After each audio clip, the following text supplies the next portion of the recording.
Assalomu alaykum. Anglayotganlar sabah ovozliq asarlari. Anglaydiganlar Şinjan Xalq Nashriyati 2003-yil 1-oyda birinchi qatim nashr qilgan tarixiy roman Anjamboy. Avtori Nur Rozi. 13-bob. Mening makonim Opal. Opal. 1942-yil 6-oy dushanba. Buningdan bir oy ilgari Mamtimin bey enisi Ablizni yana chaqirdi. "Xo'sh, lalanglab, nima ishlarni qilib yurasan?" dedi u enisiga chekchiyib qarab. Abliz sal cho'chidi. Hayron bo'lib turibla qoldi. Tova, shu chaqcha aksi uningga bundaq sat alaymaydi. Atibarlab inim deb og'izdan tushirmaydi. Uning izzat hurmatini qilib, "Sizlar o'zlari" deb seliq so'zlaydi. Bugun nima bo'ldi ekan tang? Yoki hiliqi tul xotinning qizi Salimakni ulishkun qo'noqlikda tutib olganimni navodi beri ko'rib qolgan bo'lsa, chiqish turganmidi ya? Yoki u paskina o'zi kelib, "Yo'q, buning kari chog'liq. Ilgari aksi bilan ishlarga ko'zning qirnimi salmagan. Arz qilg'uchlarning chalmisini sug'ichlashtirib qo'ygan. Yoki Qashqarga berib setib kelishga avatgan qotazlar to'g'risida akamga arz qilganmidi? Yo'q, uningga unchalik ochiqlanmaydi. O'tgan qatim ashu qirg'izlarning 20 necha qo'yini kechida akilib qassob qisatganda aksi ko'rib g'ing qilmagan tursa, 4 qotazga nima deydi? Zodinim bo'lgandi, kishi buzilib qoldimi yana? Hech ish. Kaynilaridan soylardek agishib yurib, yurt so'rashni o'rganyapman, dedi Abliz duduqlab. Bey ulug' kichik tindi. "Hey, pamisiz inim, bu ishni demidim. Anjamboy to'g'riliq so'zlayapman, Anjamboy." "Ha, Anjamboy? Ha, Anjamboy. Qara seni, men net yurtning beglarining begiman. Salay desam qushum, alay desam kuchim bor. Ismi jismiga loyiq begman. Her katta yurtlarni alqinida laydek mijib tutib tura oladigan ashundaq salopatlik beglar mening oldimda cho'jidek chuquldab, bezgakdek titrayotgan mushu zamondiza ashu Anjamboydek qapoq nochilar meni ko'zga ilmay, bo'ynini xodidek tuz tutib, meydisini kirib yuriyotsa, kishilarni yo'ldan chiqarib, mening gapimni anglamas qilib qo'yiyotsa, sen meni inim turib, buning bilan karim bo'lmayotsa, shuningga ochiqim kelyapti. Men ha, bo'ldi. Tilani to'la chaynab, zardamni qaynatma. Ortiqcha gap eshakka yuk. Mundaq qil. Sen iloj qilib Anjamboyni bir jidalga tiqib qo'y. Qon to'kiladigan, jon chiqadigan bo'lsin. Ishning bitkini shu. U chaqda uning 2 puti bir o'tikka tiqiladi. Turmada sesib tugaydi. Hech bo'lmaganda bir necha zaman qulqimiz tinch bo'ladi. Abliz uyan o'ylab, buyan o'ylab bir haftani o'tkazdi. Axir ko'ngliga bir shumliqni pufdi. Bugungi bozor toza qizigan edi. Odamning to'laliqidan uyan buyan mengishmo tas edi. Abliz tiqma-tiqmaq odamlar orasiga yo'g'onlab bir Bag'dod xo'razni ko'tirib kirib keldida, kani yirtlig'idek varqirdi. "Voy xaloyiq, anglamadim, eshitmadim demanglar. Mening bu xo'razim nurg'un xo'razlarni paxsh qilib qochirdi. Maqtanganlarning tavuzini qo'ltiqidan tushiribdi. Anglasam Anjamboyning enisi Qodirxonning bo'z xo'razi bormish. Shu xo'razi bilan maqtanib bozorga patmay qopti. Nochi bo'lsa bugun jamoat o'tirsida mening xo'razim bilan uning xo'razi maydonga tushsin. Buningdan qo'rqsa qizil shelpar ishdan kiyib bozorni bir aylanib chiqsin." Uning atrofida to'plashib turishgan bir necha saqlandi, tangla churqirashdi. "Shunday qilsin, shelpar ishdan kiysin. Ha. Bu gap hayal o'tmay Qodirxonning quliqiga yetdi. Hiliqi saqlandilar uni buni deb Qodirxonni echitdi-da, uning o'g'isini qayntibatdi. "Bo'ldi, maydonga tushdim. Yetib o'lgicha yetib o'lgan yaxshi, lekin Qodirxonning to'qi so'qishtirish niyati bo'lmasa, xo'raz nemish qilsin?" U ochiqida bir qo'yni yetildi-da, to'qi bozori tarafga qarab mandi. U to'qi bozoriga yaqinlab qolganda biri uning yengidan tortdi. Arkasiga burilib qarab, ko'zlarini chapoq bosgan vijik bir buvayga ko'zi tushdi. Qodirxon turibla qilib, "Nima gap?" degandek qilib uningga tikildi. Buvay aldirmay qo'ltiqidagi xuddi chala yungdalgandek bo'lib qolgan alpasa paylari orasidan qip-qizil atlari ko'rinib qolgan kichik, ko'rimsiz xo'rozni uningga tangladi. Yigit, mushu xo'rozni silib baqsila. Qodirxon bu o'limjon xo'rozga shundoq bir qarabla terikdi. Voy ata, meni mazaq qilmagan, sizlar qoldinmi endi? Mushu höp-höpdek bir nimani menga tanglabsa, meni ashu xumsining oldida yerga qaratmoqchimisizlar? Ko'tirsizlar neri? Bobay chapaq ko'zlarini chimchiqlatib uningga tikildi. Kichik, ko'rimsiz ko'ryotamdilar. Nadon bo'lmaslar. Molning xuyini egis biladi. Xotirjam bo'lsizlar. Burkutga bergusiz jonivor silini yerga qaratmaydi. Ablizxon Bag'dodni olgan yerda menmi bor. Sizlarga salaman deganni anglab, sizlar uchun emas, Anjanboy uchun mushu xo'rozni akeldim. Qachon maydonga tushdikin deb saqlab yurgili 3 bozor bo'lib qoldi. Sizlar Anjanboyning inisi bo'lmagan bo'lsalar, tillaga sotmaydim. Navada yengilsizlar, mushu to'xiga yana bir qo'y qo'shib beraman. Yangsa menga 2 qo'y berdilar. Anjanboyni demisam, bunda qilibmi yurmaydim. Endi Qodirxonga hech qanday shakka o'rin qolmadi. Gap qilmayla qo'lidagi qo'yni bovoyga beribdi. Xo'rozlarni so'qishtirish uchun Aqtamliqning o'ttirsidagi dangal chalmalari yo'q, kangri bir etiz tanlandi. Bozordan to'plashib chiqqan jamoat qirni pasli qilib ko'rdab turishdi. Xo'rozlar quchoqda edi. Bir-birini ko'riblar cho'chishdi. Xuddi qora yaqutdek qop-qora ko'zlari yeni chachrab chiqib ketadigandek chakchiyishdi. Bo'yinlari so'zilib, tikkida bo'ldi. Tajlari shalpardek qizardi. Huquqlab tipirladi. Tipirlab xuddi beslashgandek ikkilisi tanglar uzib chillashqa boshladi. Ularning egilari, burutlari amdila xat tartgan kelishgan tambal yigitlar edi. Shu topda ularmi tipirlab turolmay qoldi. Ko'zlarini chakchaytib bir-biriga mixdek qadaldi. "Qani Qodir, amsa gapimiz gap-a?" dedi yo'g'onlab Bag'dodni ko'tirib olgan Abliz ta'addi bilan. "Qo'lingdagi paxtak hili osmon tapan bo'lganda shalpar ishdan kelmaydigansan. Nomus qilmay texi sarga yarmagan bir nimani maydonga ko'tirib kirganini. Gapim gap", dedi Qodirmi bo'sh kelmay, qo'lidagi qizil xo'rozni silab turib. "Sening avu o'ping paxshi bo'lib qolsa, avratlatangni yuzingga yepib olmagan jumo. Yo'g'on gapni qo'y, hili ko'rimiz nochliqingni. Qani, nimani do'tiksan? Men bilan to'xu so'qishtirman deb davron salgan sen o'zing degan. Qara to'paqni olaman.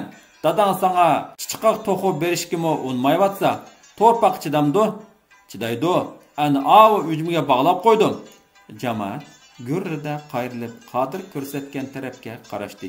Degandek to'pdek samiragan yo'g'onlab bir qora to'rpaq oldi qutlarig'ida yer tatilab to'pini chachirtib turib, ujmiga beshini surkayotdi.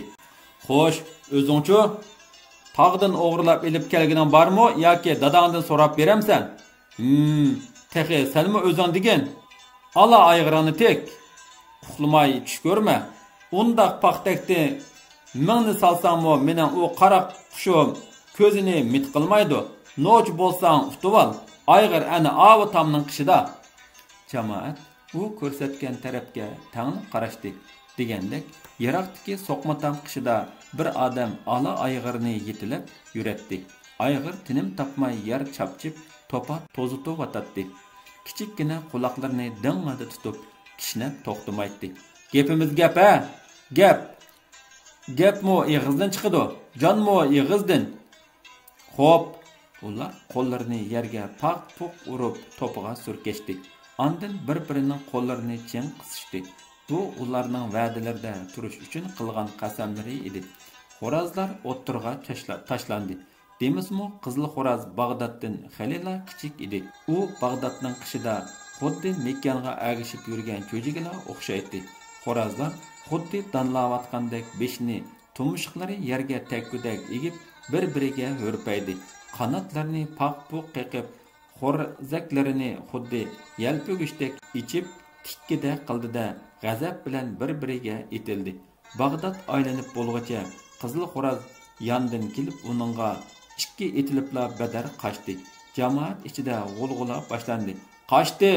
Yo'q, bozlayotdi. Panxodak qiladi. Qochdi! Qizilning karomati bordek. Bag'dod eshakdek tursa, Qancha pul tiksan? Qarg'u, ko'zingga ishdan kelvaldingmi? Anangni yon basmay so'zla. Ha, bo'ldi. Kishi uchun yegan mush, o'nnoqqa turib qolgan so'ngaklik go'sh. Xolaning yon yog'ichimi o'zi bilan billa. Qizil xo'roz qichiverdi. Hech to'xtaydigandek emas. So'qishqidek aptimi yo'q. Tugilib qaçqan. Lekin buninglik bilan yengildi degili bo'lmaydi-da. Vaqt desa hisob. Lekin qachon vaqt deydi, buni hech kishi bilmaydi. Shundoq bo'lsa-mu jamoatning qizil xo'rozning ko'ngli sovidi. Hamon yengildi deb jazmlashtirdi. Qizil xo'rozni bo'sh chaqilg'ili bo'lmaydi deb baslashganlarmi ulug' kichik tinib jimib qilishdi. Faqat yelila bu qizil xo'rozni bir qo'yga tegishib bergan heliqi bovayla medir-sidir qilmadi. Heli ko'rimiz degandek xotirjam turaverdi. Shu topda Qodir qattiq pushaymon qilyotdi. Bovay maqtab bersa, oldini bir qo'yni mokkida uningga tutqizib qo'ygani uchun o'zini mingni tillaydi. Ashu afkar qari oldini to'sib olmagan bo'lsa, buningdan yaxshiroq xo'rozni bozordan olatdi. Oblizning g'oliblarcha bilini tutib, hejiyib ko'z-ko'z qilib o'zini masxara qilayotganligini ko'rib, texmo alam qildi. Uning Qodir bilan bugun to'q so'qishtirman, bugun maydonga tushmasa qizil shalpar ishdan kiyib, beshiga ro'mol artib bozorni aylansin degan gapi zardisini qaynatmagan bo'lsa, mushundaq o'pöpga o'xshaydigan kichik xo'rozni ko'tarib maydonga kirmaydi. Ey, bovayning danglab berishiga oldinib ishinib ketdi-da, qirishqandek ma'vusat xo'rozning kaklikdek yo'rg'ilab qochganini, ey naschilik, xap bovay, voy degandek qizil xo'roz rost panxo ekan. U qechivitib Bag'dodga tuyuqsizla etilib peshva qo'ydi. Yana qochdi, yana peshva qo'ydi. Oxir Bag'dod yerib to'xtadi. Lekin dal shu chog'da qizil xo'roz orqasiga yenib birla peshva qo'ygan edi. O'ylamgan yerda Bag'dodning changiliga tushib qoldi. Bag'dod uni bosmoqtab cho'qaydi. Cho'qib tishlab silkaydi. Qizil xo'rozning toji bo'yni qip-qizil qonga bo'yaldi. Lekin vaqt demedi. Jamoat, mana qizil bo'lolmadi. Paxsha bo'ladigan bo'ldi. Qora torpaq qo'ldan ketdi deb turishganda, qizil xo'roz birla silkinib Bag'dodning changildan bo'shandi-da, badar qochdi. Lekin Bag'dodning qo'g'lig'idek madori qolmagan edi. U tumshqini so'zib daldigunib turib qoldi. Dal shu chog'da qizil xo'roz yondan kelibla etildi-da, Bag'dodning tom tojini bir nechini cho'qibla qochdi. Bag'dod qo'g'lay olmadi. Qizil xo'roz yana orqasiga yondi. Shiddat bilan etilib Bag'dodni cho'qila verdi. U yandan kelib etilib, bu yandan kelib etilib cho'qib Bag'dodni halsiratdi. Shundaqdimi Bag'dod yana bo'sh kelmadi. Tumshqini so'zib cho'qibmi baqdi, lekin kar qilmadi.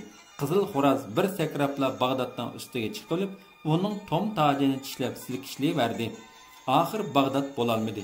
Tumshqini yerga terib bir necha qatam vak davatdi.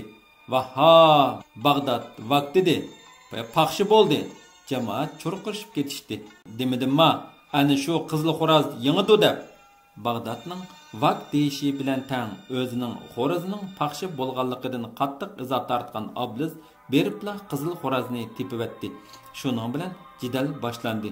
"Voy, chidamas, xo'rozimni nimish tepsan? Kim tepdi? O'zi paxshi bo'lib vaqtidi-ku. Ey, qari yuz, nomussiz ablah.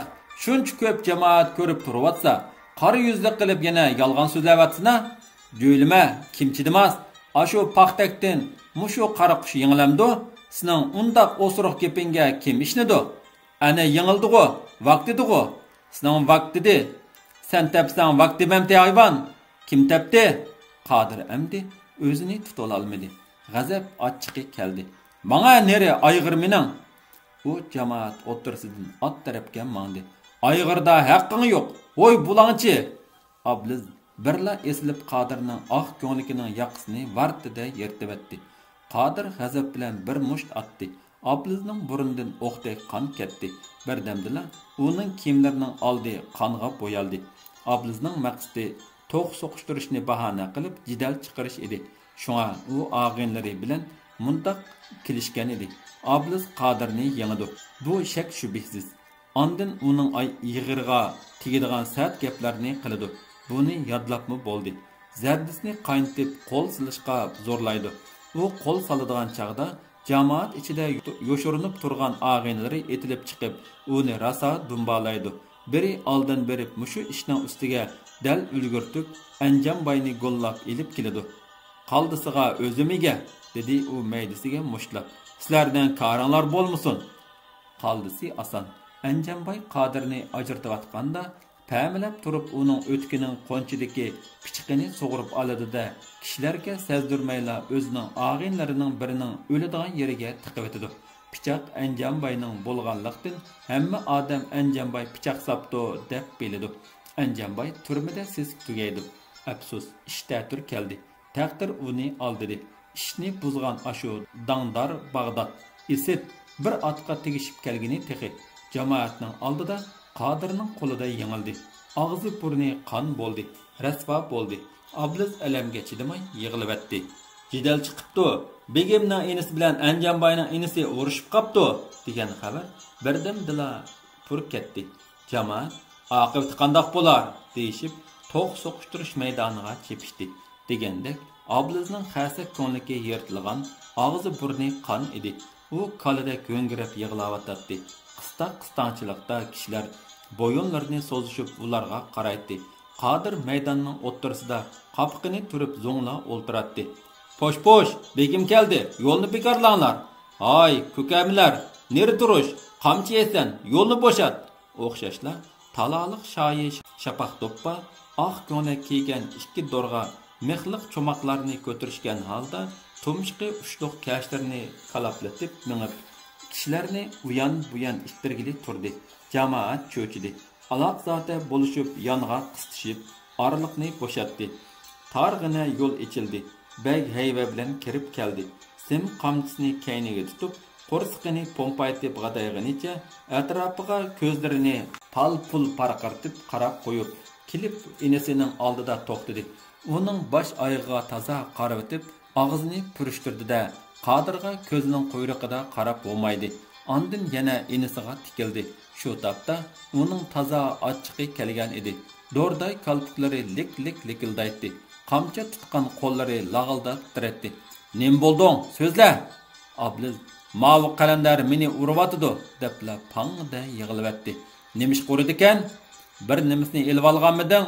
U ushuq ko'kamilarning Didek emgen u g'alchilar amdiza mening inimga qo'l solg'idek bo'ptimi? Voy, Qodiq, sen nimancha yo'g'nab ketding? 100 xotir yo'qmi? U o'zini bilmagan tigipas.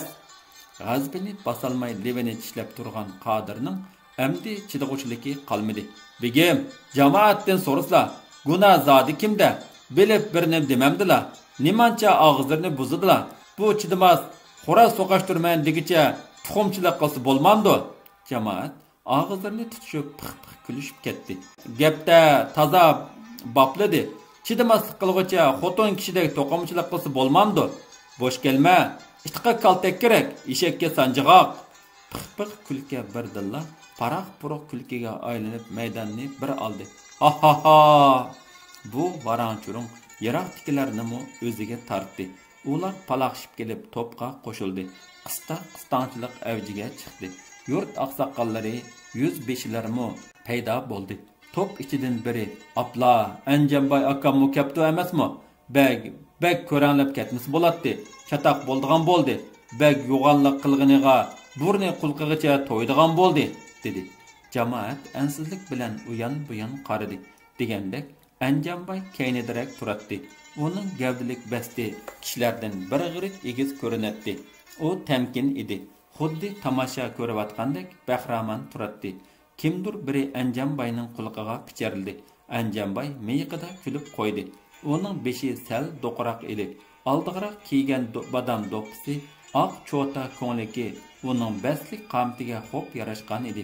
Qodirning tuxumchilik qilsa bo'lmamdi degan ta'nisi bekka xali alam qildi bo'lg'ay, o'zini bosolmay irg'anlab qoldi.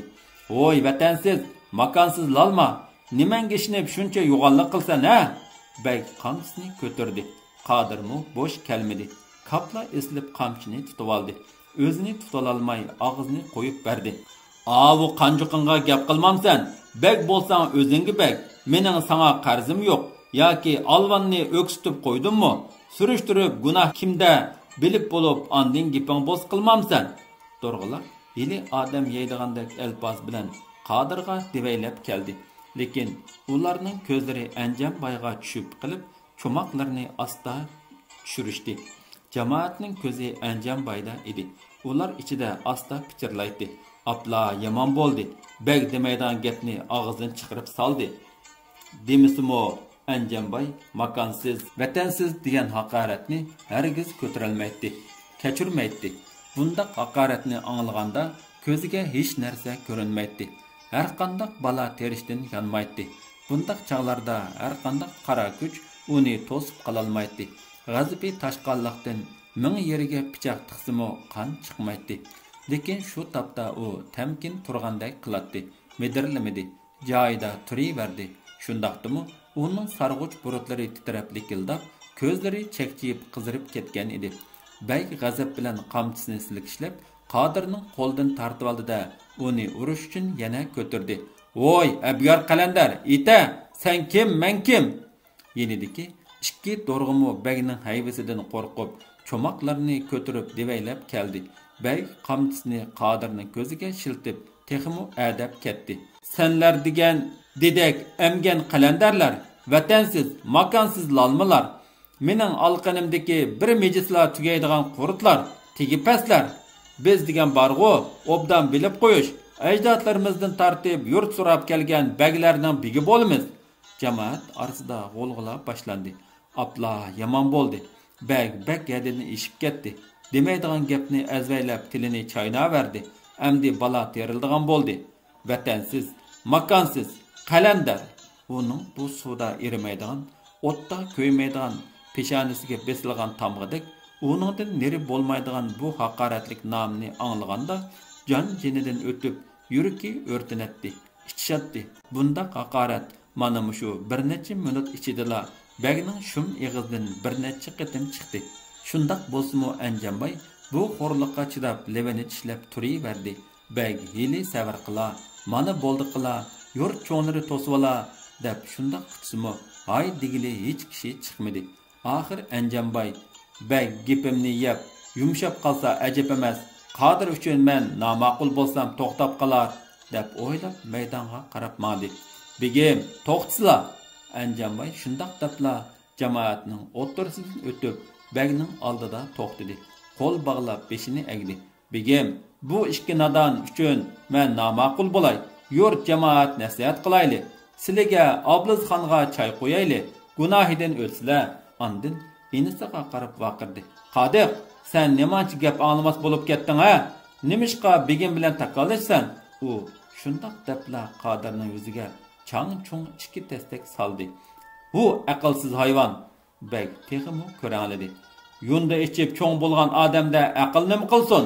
Begning bu sisiq gapi bilan Anjambay turibla qoldi-yu yana o'zini besib oldi. "Begim, xafa bo'lmasizlar. Bu hayvonni men odam qilay." Lekin beg Anjambayning yolvurishlarini pisantiga olmadi. Deb Anjambayga ta'tir qarab qo'yib tovladi. Anjambay, Qodir desa haddidan ishib yurtqa petishmaysan, hech kishini ko'zingga elishmaysan. Qani, mushu jamoat oldida deb beqisha, senlar kim, men kim? Bu xudin bilmagan qalandar makonsizlar. Qalandar, makonsiz, makonsizlar. Qalandar, vatansiz, makonsizlar. Anjambayning qulqi vangildab, kallasi zingildab, yuragi ichishib ketdi. Ko'z oldi qorong'ulashdi. Bagning dorday qalblari bir og'zi ming bo'lib haqoratlab makildaydi. "Qalandar, vatansiz, makonsizlar." "Shundoq," dedi Anjambay o'zini aran to'xtatib, Bagga g'azab bilan qarab, "Sen bag, biz puqra, buningdan tanmaymiz. Sendek zolimning zulmidan ota-onam yurtdan ketishga majbur bo'ptikan. Buningdan mo tanmaymiz. Qalandarchilik qilsa-mo o'g'irlik qilmabtikan. Buningdan senmo tanolmaysan. Sen bilan tang cho'ng bo'ldim. Senimo obdan bilaman. Jamoatmo seni xo'p obdan biladi. Rahim poqoqning o'g'ligisan. Rahim o'g'ri desa kim bilmaydi. Buningdan tanolmaydigan sen osmondan tushgan farishtamidan ya?" Anjambayning bargan siri g'azbi tashmoqda edi. "Hechqisi yo'q. Men nomaqul bo'lay deb bo'ynimni egib tursam, qo'rqdi deb o'yladingmi? Nimanchi ko'ralaysan? Əmdi qila gipingni, sendek langman taqtaqlar bilan söylashkuchligim bor. Bu xotiniga o'sma to'shadigan shovchi, shuni obdan bilib qo'y. Mening vatanim, ata-onam, ajdodlarimizning kindiqqini to'kilgan mushu opal uchun jon berman.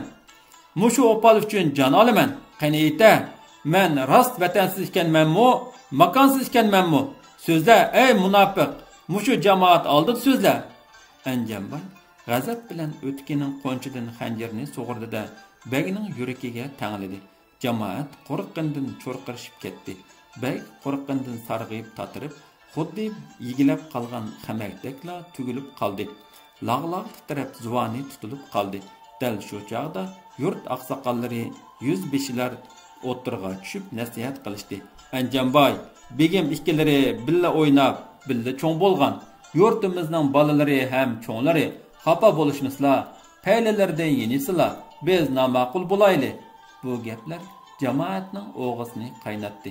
Qalandar, vatansiz, makonsiz, g'olcha, didak, yundi ichgan deb shuncha sat haqorat qilsa hech kishi g'ing-ping qilmaydi. Amdiza uning so'riqini qilganda org'a kiramdikan sharmandilar. Bunda haqoratga kim chidaydi? Ko'tirsin kashini. Aslida Anjambay bugun to'g'ri so'qishtirishni ko'rmoqchi emas edi. Zo'rur bir ish bilan inisi Qodirni Toshmiliqqa avatmoqchi edi. İzdab so'rab topolmadi. Oxir biraylan Qodirxon zo'rur ish chiqib qilib qoldi. Akam to'g'ri so'qishtiradigan yerga dikkida bir kelib ketsin, dedi. Kim bilsin, jidalning naq ustiga kelib qoldiganligini. Ketay desimo puti o'ziga bo'ysunmadi. Mixlab qo'ygandek turiblik qoldi. Uning ustiga hamma odam uni ko'rib qoldi. Shu topda Anjambayning ko'ziga hech nima ko'rinmaydi. Quliqiga gapmi kirmaydi. Qallasida faqat yiliqi gaplarla jaranglaydi. Qalandar, vatansiz, makonsiz. Amdi u o'zini faqatla tutib olmadi. Sol qo'lida Begning yoqasini tutib, o'ng qo'lidagi xanjarni egiz ko'tardi. "Ey munofiq, mening yurtim bormi yo'q? Ayta!" Beg tamdek tatiribla qolgan edi. Lag-lag titraydi. Yordam so'ragandek atrofiga qaraydi. "Xaloyiq, guvoh bo'linglar. Men shu asnoda ikki qari yuzbeshi yoshlarini to'kib Anjambayning pichoq tutgan qo'lini tutib oldi. "Jinim bolam, sabr qilsizlar. Bir qo'shiq qinidan ketsinlar." Bu fursatni g'animat bilgan Bey badar qochdi. Anjambay bu ikki qarining qo'lidan bo'shnib, xuddi itni qo'g'ilgandek Begni surib topdan chiqdi. Qassob bozorga kelganda uninga yetishib oldi. Gadandan tutib yerga otdi. "Ita, kim makonsiz? Bir qo'shiqinimni tilayman." Anjambayning shu tapdagi ochiqida uning gaplari quliqiga kiramdigan. Xanjarni egiz ko'tarib kanayni chanlab shundoq urishiga kuchlik bir qo'l kapla uning qo'lini tutib oldi. U yuzbeshi Hashim edi. Anjambay uni ittirib o'tib bo'lgacha Beg yana badar qochdi. Anjambay qo'g'ladi. Qo'g'lab Qozixonaning oldiga borganda uningga yetishib oldi. Tutay deganda u Qozixonaning ichiga o'zini otdi. Qozi ishkini to'sib olib, yig'lab turib, yolvorib turib oldi. "Jinim bolam, uning bir qo'shiqinidan kechkin, har qanday dardan bo'lsa, men ilib beray." Anjambay o'zini qachatlab, "Jinim ota, to'smasizlar, jinimni tikdim," deb o'zimi ho'ngrab yig'lab soldi. "Bolam, umringga duo qilay. Her ish bo'lsa shariat bo'yicha so'rayli. Ta'xir qil bolam." Qozining ko'zlari qizirib, yoshlari yomg'irdak to'kildi. Anjambay hech nimadan qo'rqmaydi. Lekin onasining, buvay momaylarning, bolalarning ko'z yoshidan bak qo'rqatdi.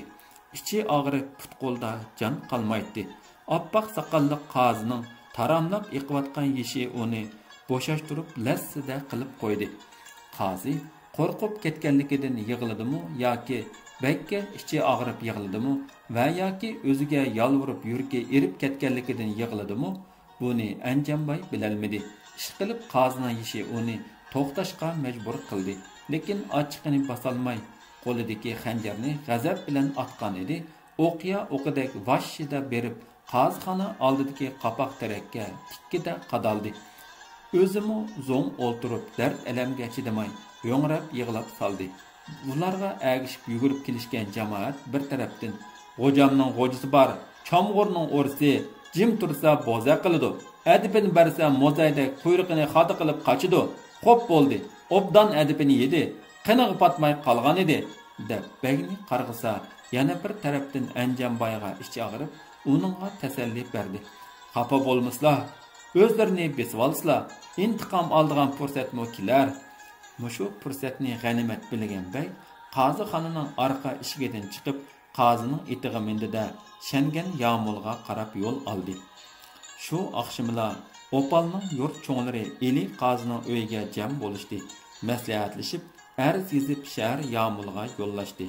Shahar yomulga arz.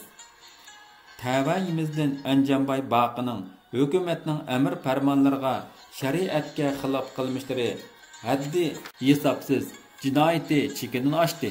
Birinchidan, tabiati dukchak, davomliq odam urdi.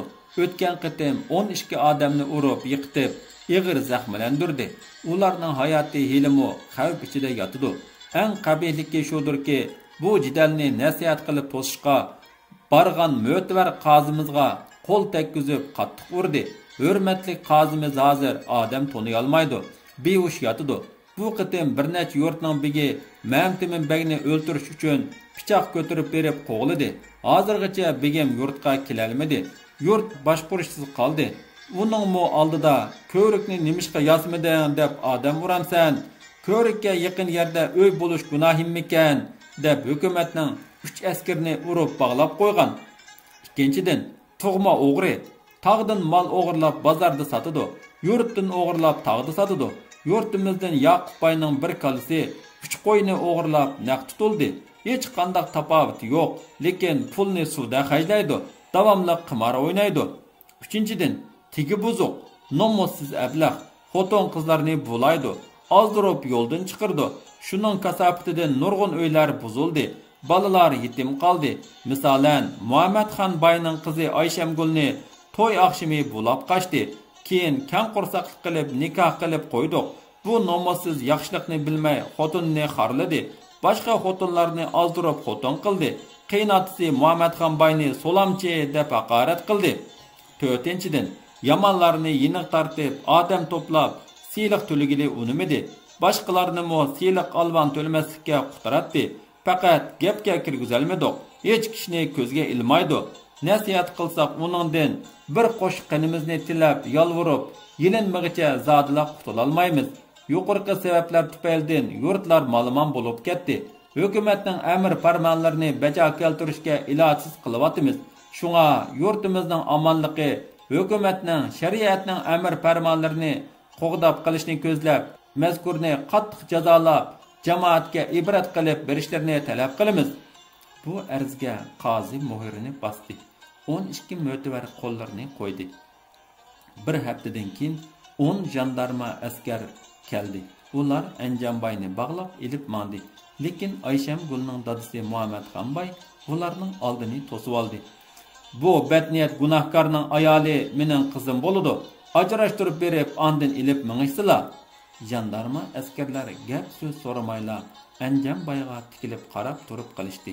Bo'ladi, dedi Anjanboy jamoatga qarab temkinlik bilan. Ahvol bu darajaga yetdi. Haq nahaq oq qora ayrilmadi. Ayshamgul xonim dushmanlarning oldam xaltasiga tushib ketdi. Mening amalim bo'lmadi. Shunga bugundan boshlab uni taloq qilib etdim. Endi mening nikohimda emas, ergi tegsin. Xudoyim uningga baxt talay ato qilsin, murad maqsadiga yetkazgay. Shu topda uning ko'zlari liqqida yoshga to'lgan edi. Buni ko'rib jamoatmi o'zlarini tutib olmay qilishdi. Mishildab yig'lashgan holda uning bilan xo'shlashdi. Xo'sh, Xudoga omonat. Xudoyim mushkulingni oson qilg'ay. Amin. 13-bob tugidi.